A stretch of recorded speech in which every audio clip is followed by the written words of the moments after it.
Hey everybody, welcome to Forge the Narrative video mission review. We're talking about mission 2 from the Forge the Narrative mission pack. This one is called Rage Fields of the Blood God. Got a little fluff piece here. These missions were designed with a little bit of chaos fluff originally. The first 4 were. And they branch off as we've increased the size of the mission pack. So anyway, that's why these are all the first 4 are going to be with some kind of chaos fluff in mind. You got this. I got Juice with me today. You got this mission pulled up? Oh, yeah, I'm good to go. This one is Vanguard Strike deployment. We've got the how you deploy, clearly marked out here. This is one of the ones that, I think it kind of changed the measurements from edition to edition, so we thought we'd put the measurements right here on the page to make it a little bit easier for people getting this set up, because this is, in a tournament, everything is time. So the more you can give people, they don't have to think about, the better, I think. Yeah, man, I love this. That was actually whenever it was shown, man, I was like, man, this is the best thing ever. It's actually the first time that I can remember seeing the table laid out in front of you with the measurements directly on there. GW and the next books that they release should copy that, take another one of our ideas and put it into paper. This is one of those things that you could definitely tell, like when a tournament's got their act together, when the measurements are on there. I'm not saying that we didn't originate it, but it's certainly one of those things like, oh yeah, thanks guys. Yep. And I would like to say about this, to save time, I've noticed some people, when they get to this Vanguard Strike here, what they want to do is they will walk over to their left side, measure out 24 inches, and then go back to their own deployment side, their right side, and reach all the way across the table and do the 14.5 inch. It's like, no, guys. Walk to your left. Both of you walk to your left as you're looking at each other. Measure 14.5 up, 21.5 over. I can tell you, I've seen this so many other times done the opposite. And I'm like, man, why did I have long arms and you have 6 inches. It's a social contract, Yeah. It's like, come on, man. So the mission special rules here, we got them laid out here again. Night fighting, reserves, and variable game length. Standard stuff. We don't want to change the rules of 40K. So as much as we can keep in from how the rule book states, we want to keep it there. It's all kind of standard stuff. This is a primary, secondary, tertiary objective battle point mission. So there's 3 things that people can compete for in the scope of all these missions. Now, this one, a little bit different than the rest, so that it has, I don't want to say blinders on, but there's a lot of seeing red and a singular purpose for this mission. Yeah. Let's just go ahead and say, if you brought an army that was good for this, you are about to be really good at this. If not, you got to bunker down, get your points where you can. But I know everybody listening to this mission has already, or this video has already listened to our mission 1 video. So you knew that this was coming. Hey, the first mission is we're very, it's open-ended. Strategic gameplay. You got some things to jump around, things to do. Yep. Here, it is a good old fisticuff. Oh, yeah. Slugfest. Oh, yeah. So here, primary objective is, we've got it, the fluff label is entry to the Cult of Corn, modified kill points. So players earn 1 battle point per unit they destroy. Players earn 2 battle points per enemy force organization slot eliminated from the primary detachment. If an opponent has no choices in organization slot, these points are automatically awarded. Now, this is stuff we've got no end of grief on. People are like, oh my goodness, I don't take elites. You've just given 2 points to my opponent. And I'm saying that's just too bad.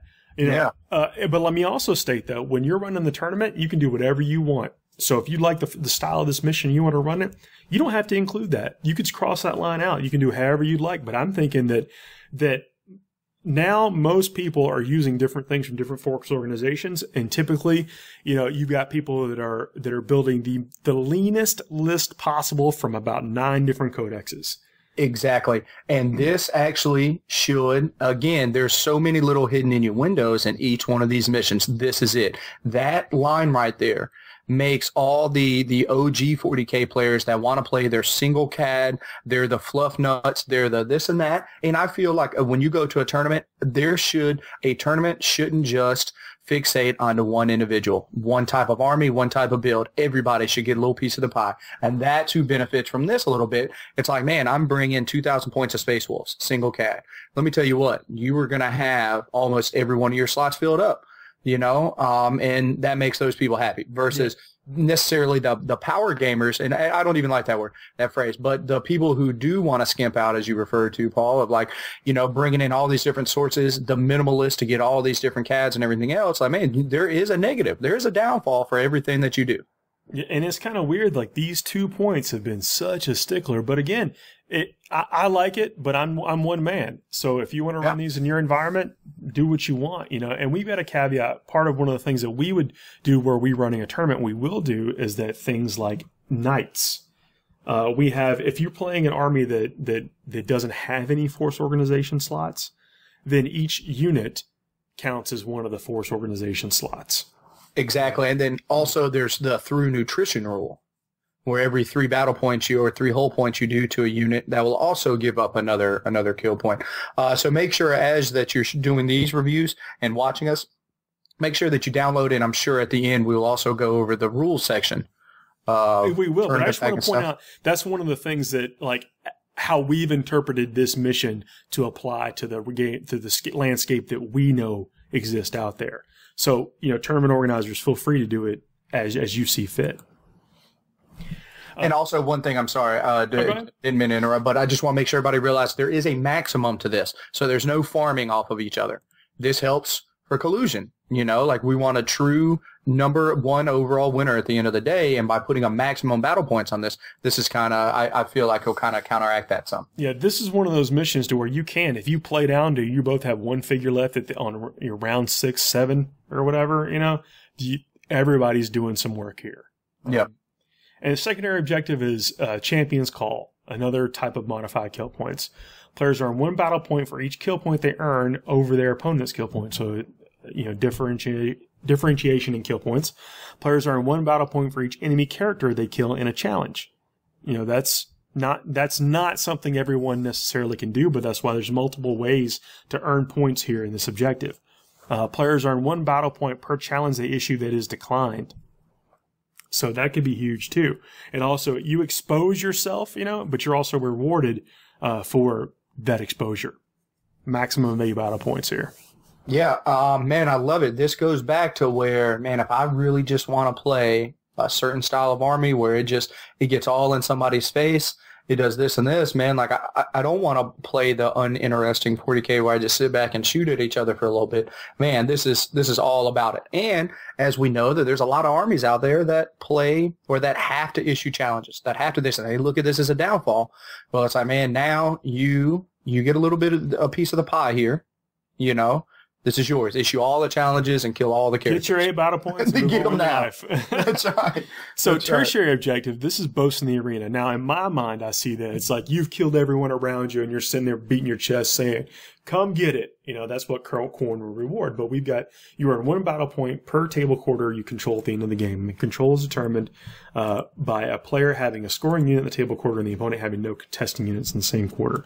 So in reality, what this has is that those players that have the more cagey standoffish armies get to run into the corners and get away from all the big baddies tearing their heads off and get some battle points, as an aside. So your jet bike units are not wasted here. They are going to be getting you points. No, prime love example. And the jet bikes have the ability where if you do have an army, you're playing against an army that is just running forward at you, want to rip your head off, you can just turbo boost right past them. And you'll get 2 points right there from their back 2 objectives. Or their back. And I want to point out also, we've gotten some grief of like maybe you're singling out Eldar and stuff. Like that dude with that gem could be doing some serious work in challenges with that instant death and that kind of stuff too. So these missions are for everyone, and it's one of those things that every army can compete, but not every army is the best at doing this. You actually have to put in some gameplay into these missions, and I think that's why they've had the success that they have.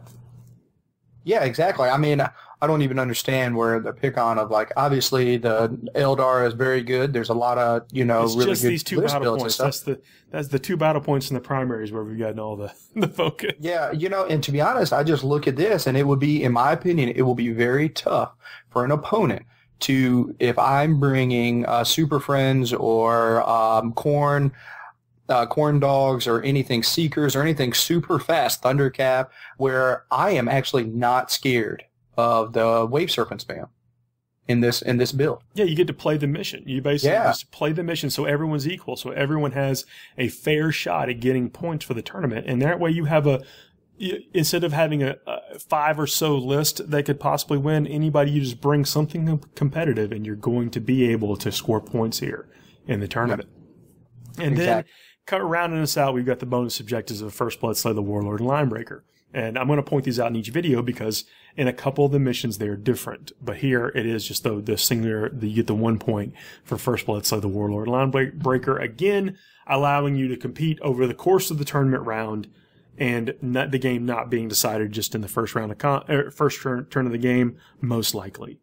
Yep, exactly. And just to make sure if we've offended any Tau players that have Tau gun lines, make sure you tune in for video number 3 because I'm almost positive that it is not this style of play, in a tournament. So don't spoiler alert. Don't throw in your red flag or your white flag now. Keep all your flags, every color, and just watch video number 3. All right, guys. Thanks for tuning in.